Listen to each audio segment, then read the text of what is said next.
Thrive family, for our last teaching time together, I want to share with you what God has been showing me over the last couple of months. We've made much of speaking the gospel, of being fluent in sharing the gospel with people, and rightly so. We need to be able to articulate our faith, be able to share what we believe, what we hold most dear. We need to be able to share that in a way that is meaningful and it sounds like good news and it matters. But I want to, we talked about that some last week even, but how does the gospel really shape how we live? How does it affect our interactions with others? Because it's been said that the only Bible that someone may ever read is your life, that you may be the only Bible that someone ever reads. And our culture is suspicious of Christians. And so we have to earn the right to be heard oftentimes. So how do we embody the gospel? We embody the gospel by cultivating peace. And that's what God's been showing me. See, our world is fractured. It's chaotic.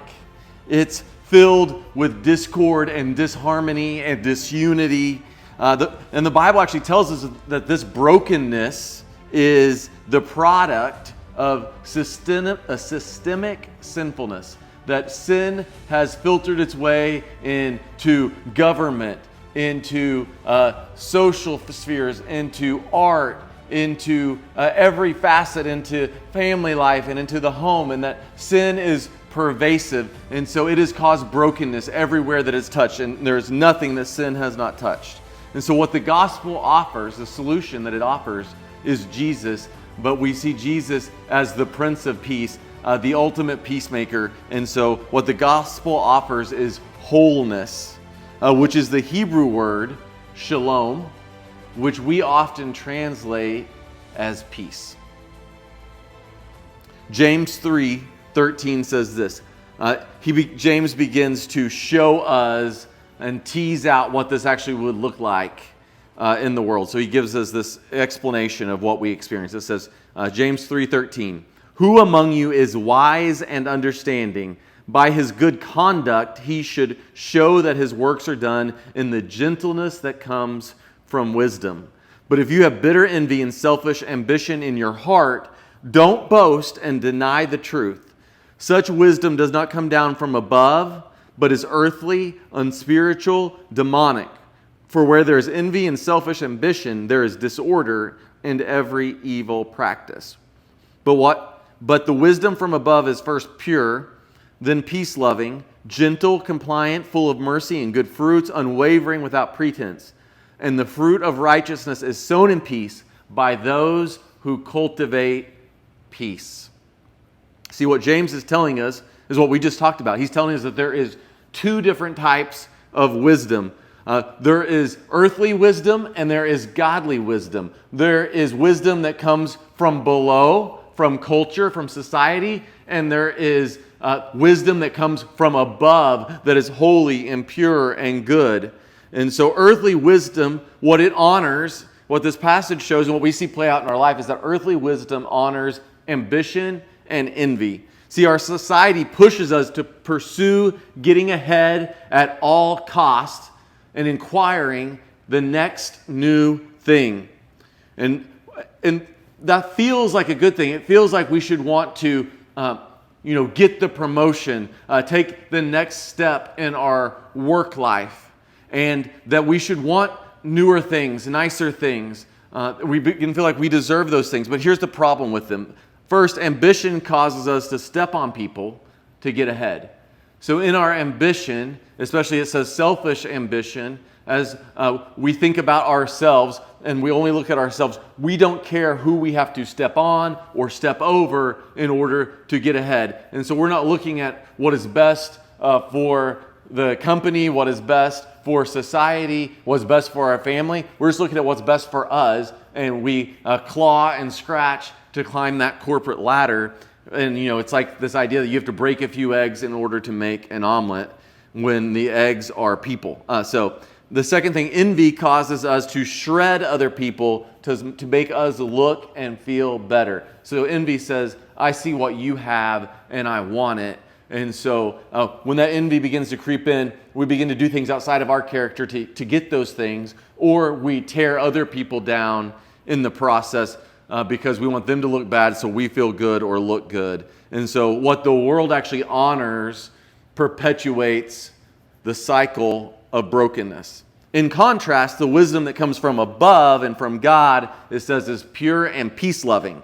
So it's the last line of this passage that really just gets me. It says, the fruit of righteousness is sown in peace by those who cultivate peace.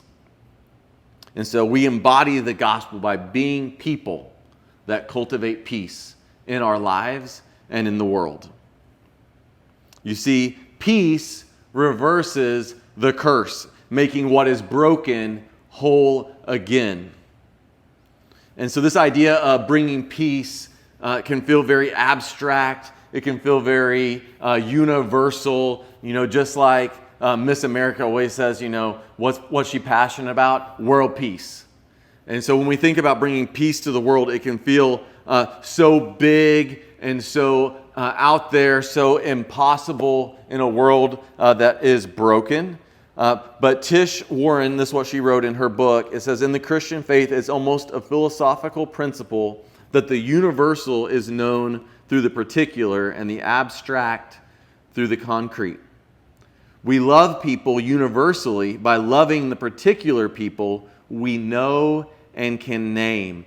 And so what is she saying? What she's saying is when you see a principle in the Bible that begins to talk about how we should interact in the world, the concrete place where we practice that is in our own lives, in the people that we are around, the people that we interact with, when and where we can. So we embody the gospel with our lives when we interrupt two siblings fighting over a toy and bring peace to that situation. We embody the gospel when two coworkers are on the opposite side of an issue and we help them find the middle ground. We sow seeds of the gospel when our spouse is frazzled and makes that little jab that person knows that's just going to get you.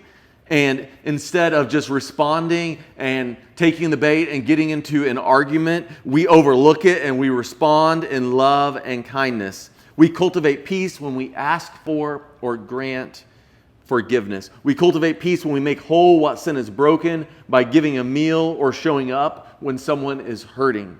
That's how we're a peacemaker. Let me tell you a story. This past week, this little boy, maybe 9, 10 years old, he literally walked into our lives Saturday evening. My wife was outside with the kids. They're playing, they're enjoying it, just spending time together. I'm up in my office. I'm kind of working through my sermon again, trying to get it ready for Sunday. And this little boy walks up and he just interrupts everything that's happening. And he starts to talk to us a little bit, can I play with you all, that kind of thing. And Shotzi's like, I don't know you. What's your name? Oh, your name's Kylan. And they begin to talk, and it's not just but a couple minutes in, and he says, can I have dinner with you all tonight? And at first we were just like, wait, she's like, wait, what?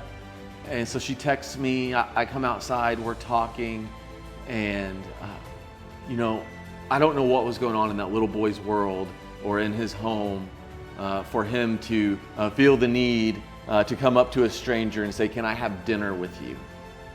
But I'll tell you this, as soon as I heard it, I knew that I was driving the 2 minutes to Little Caesars and we were all sitting down together and sharing a hot and ready.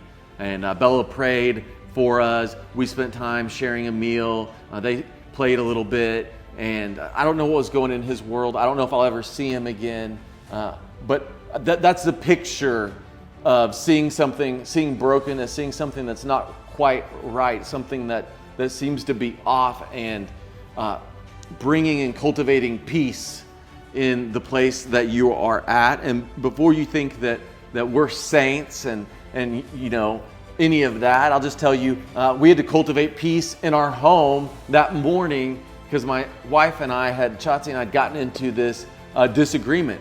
We were on the opposite sides of stuff, and miscommunication, and somebody has to lay their sword down first.